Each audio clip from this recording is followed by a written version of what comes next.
ਵਾਹਿਗੁਰੂ ਜੀ ਕਾ ਖਾਲਸਾ ਵਾਹਿਗੁਰੂ ਜੀ ਕੀ ਫਤਿਹ। ਸੋ ਦਰ ਕੇਹਾ ਸੋ ਘਰ ਕੇਹਾ, ਜਿਤ ਬਹਿ ਸਰਬ ਸੰਭਾਲੇ। ਵਾਜੇ ਨਾਦ ਅਨੇਕ ਅਸੰਖਾਂ, ਕੇਤੇ ਵਾਵਣ ਹਾਰੇ।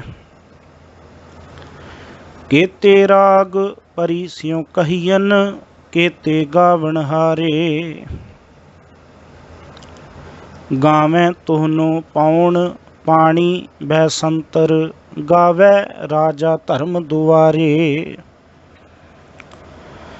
ਗਾਵੈ ਚਿਤ ਗੁਪਤ ਲਿਖ ਜਾਣੈ, ਲਿਖ ਲਿਖ ਧਰਮ ਵਿਚਾਰੇ। ਗਾਵੈ ਈਸ਼ਰ ਬਰਮਾ ਦੇਵੀ, ਸੋਹਨ ਸਦਾ ਸਵਾਰੇ। ਗਾਵੈ ਇੰਦ ਇਦਾਸਣ ਬੈਠੇ, ਦੇਵਤਿਆਂ ਦਰ ਨਾਲੇ। ਗਾਵੈ ਸਿੱਧ ਸਮਾਧੀ ਅੰਦਰ, ਗਾਵਨ ਸਾਧ ਵਿਚਾਰੇ।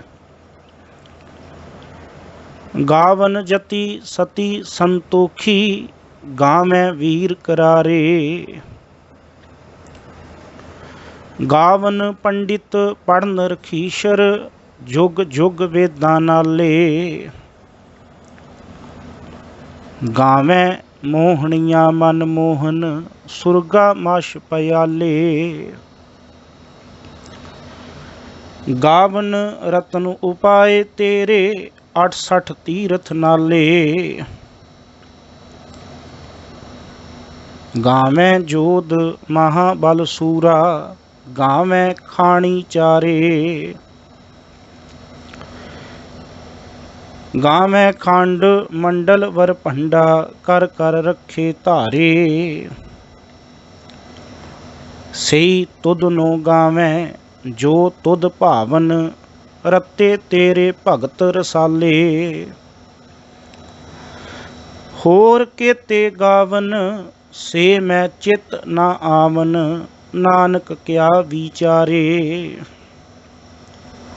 ਸੋਈ ਸੋਈ ਸਦਾ ਸੱਚ, ਸਾਹਿਬ ਸਾਚਾ ਸਾਚੀ ਨਾਈ। ਹੈ ਵੀ ਹੋਸੀ ਜਾਏ ਨਾ ਜਾਸੀ, ਰਚਨਾ ਜਿਨ ਰਚਾਈ। ਰੰਗੀ ਰੰਗੀ ਭਾਂਤੀ ਕਰ ਕਰ ਜਿਨਸੀ, ਮਾਇਆ ਜਿਨ ਉਪਾਈ। ਕਰ ਕਰ ਵੇਖੈ ਕੀਤਾ ਆਪਣਾ, ਜਿਵ ਤਿਸ ਦੀ ਵਡਿਆਈ। ਜੋ ਤਿਸ ਭਾਵੈ ਸੋਈ ਕਰਸੀ, ਹੁਕਮ ਨਾ ਕਰਨਾ ਜਾਈ। ਸੋ ਪਾਤਸ਼ਾਹ ਸ਼ਾਹਾਂ ਪਾਤ ਸਾਹਿਬ, ਨਾਨਕ ਰਹਿਣ ਰਜ਼ਾਈ। ਗੁਰੂ ਰੂਪ ਸਾਧ ਸੰਗਤ ਜੀਓ, ਗੁਰੂ ਕਿਰਪਾ ਦੇ ਨਾਲ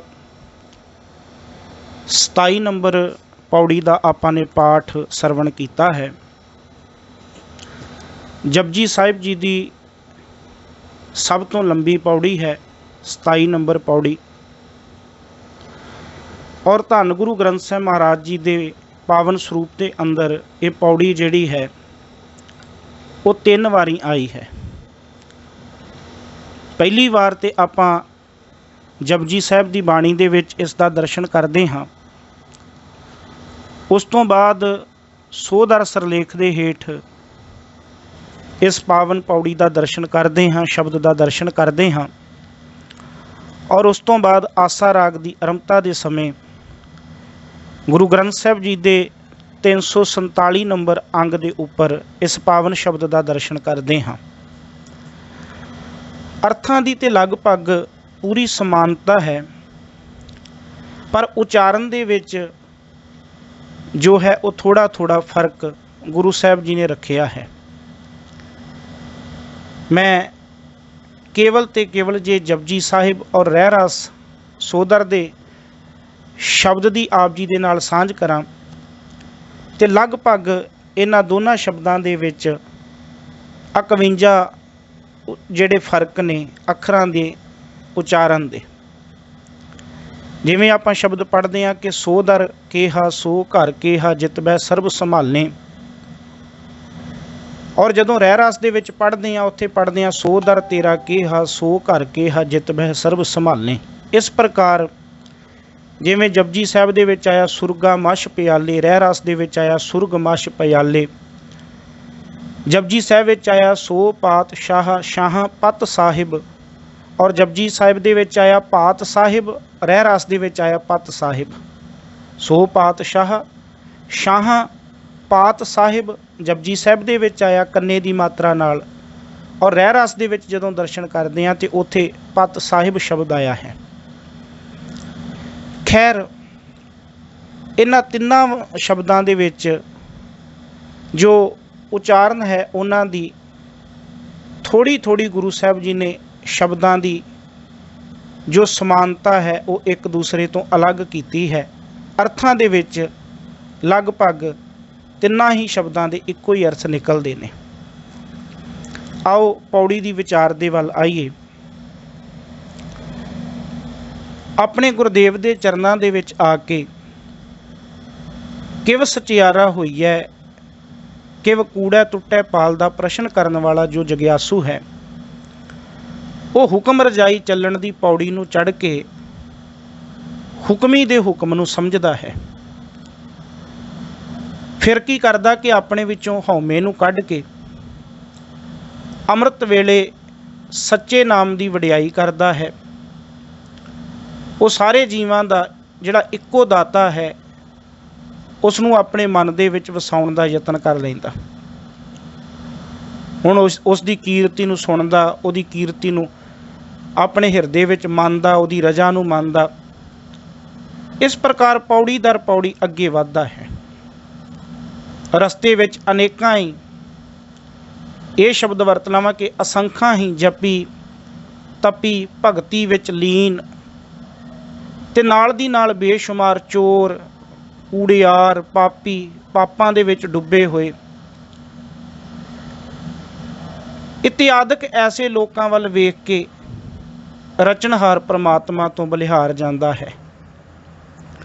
ਜਿੱਥੇ ਭਗਤੀ ਬੰਦਗੀ ਵਾਲੇ ਮਿਲੇ ਉੱਥੇ ਚੋਰ ਯਾਰ ਕੂੜਿਆਰ ਪਾਪ ਕਰਨ ਵਾਲੇ ਵੀ ਮਿਲੇ।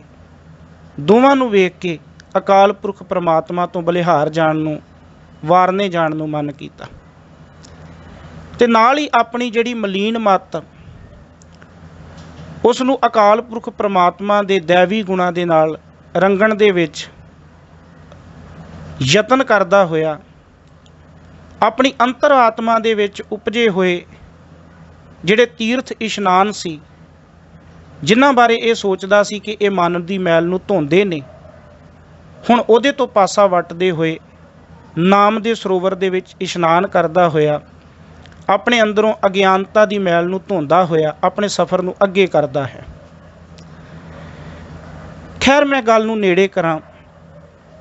ਨਿਰੰਕਾਰ ਪ੍ਰਮਾਤਮਾ ਦੀ ਸਿਫਤ ਸਲਾਹ ਕਰਦਾ ਹੋਇਆ ਲੇਖਿਆਂ ਦੇ ਵਿੱਚ ਨਹੀਂ ਪੈਂਦਾ।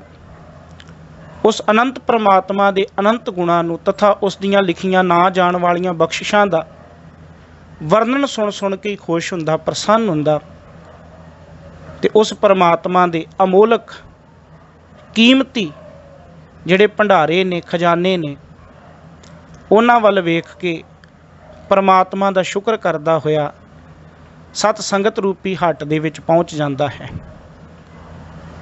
ਹੁਣ ਉੱਥੋਂ ਸਫ਼ਰ ਕਰਦਾ ਅਕਾਲ ਪੁਰਖ ਪਰਮਾਤਮਾ ਦਾ ਜਿਹੜਾ ਘਰ ਆ ਉਹ ਇਸ ਕੁਦਰਤ ਦੇ ਵਿੱਚ ਹੀ ਨਜ਼ਰ ਆਉਂਦਾ। ਇਸ ਕੁਦਰਤ ਦੇ ਵਿੱਚ ਹੀ ਉਹ ਅਕਾਲ ਪੁਰਖ ਪਰਮਾਤਮਾ ਦੇ ਘਰ ਨੂੰ ਵੇਖਦਾ, ਸਮਝਦਾ ਕਿ ਉਹ ਪਰਮਾਤਮਾ ਕਿਤੇ ਵੱਖ ਨਹੀਂ, ਉਹ ਪਰਮਾਤਮਾ ਕਿਤੇ ਦੂਰ ਨਹੀਂ, ਉਹ ਪਰਮਾਤਮਾ ਮੇਰੇ ਅੰਦਰ ਹੀ ਆ, ਉਹ ਪਰਮਾਤਮਾ ਮੇਰੇ ਹਿਰਦੇ ਦੇ ਵਿੱਚ ਹੀ ਆ। ਉਹਦੀ ਜੋਤ ਦੇ ਵਿੱਚ ਲੀਨ ਹੋਣ ਦਾ ਯਤਨ ਕਰਦਾ। ਇਸ ਪ੍ਰਕਾਰ ਇਹ ਸਫ਼ਰ ਕਰਦਾ ਕਰਦਾ ਇਸ 27 ਨੰਬਰ ਪੌੜੀ ਦੇ ਉੱਤੇ ਪਹੁੰਚਦਾ ਹੈ।